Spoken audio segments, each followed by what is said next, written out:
ଅଭଡ଼ା ଅଭଡ଼ା କଣ ଆପଣ ମାନେ ଜାଣନ୍ତି? ଶ୍ରୀମନ୍ଦିରର ରୋଷଘରେ ଯେଉଁ ଚାଉଳ ଥାଏ ରନ୍ଧା ହେବା ପାଇଁ ତାହାକୁ କହନ୍ତି ଅମୁଣିଆ ଅନ୍ନ। ଅମୁଣିଆ ଅନ୍ନ ଯେତେବେଳେ ରନ୍ଧା ହୋଇଯାଏ ତାହାକୁ କହନ୍ତି ଅନ୍ନ। ଅନ୍ନ ଯେତେବେଳେ ରୋଷଘରୁ ବାହାରି ଆସେ ତାକୁ କହନ୍ତି ଛେକ। ସେଇ ଛେକ ଯେତେବେଳେ ଭୈରବୀ ପୀଠରେ ରହେ ତାହାକୁ କହନ୍ତି ଭୋଗ। ଭୋଗ ଯେତେବେଳେ ତିନି ଠାକୁରଙ୍କୁ ଲାଗି ହୁଏ ତାହାକୁ କହନ୍ତି ନୈବେଦ୍ୟ। ନୈବେଦ୍ୟ ଯେତେବେଳେ ମହା ବିମଳାଙ୍କ ପାଖେ ଲାଗି ହୁଏ ତାହା ମହାପ୍ରସାଦ ହୋଇଯାଏ। ଆଉ ସେହି ମହାପ୍ରସାଦ ଯେତେବେଳେ ପଞ୍ଚ ପରମେଶ୍ୱରଙ୍କ ପାଖେ ଲାଗି ହୁଏ ତାହା କୈବଲ୍ୟ ହୋଇଯାଏ।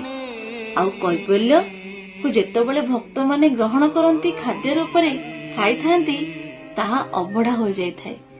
ଅଭଡ଼ାର ପ୍ରତ୍ୟେକ ଶୁଖିଲା ଅଂଶକୁ ଆମେ କହୁ ନିର୍ମାଲ୍ୟ।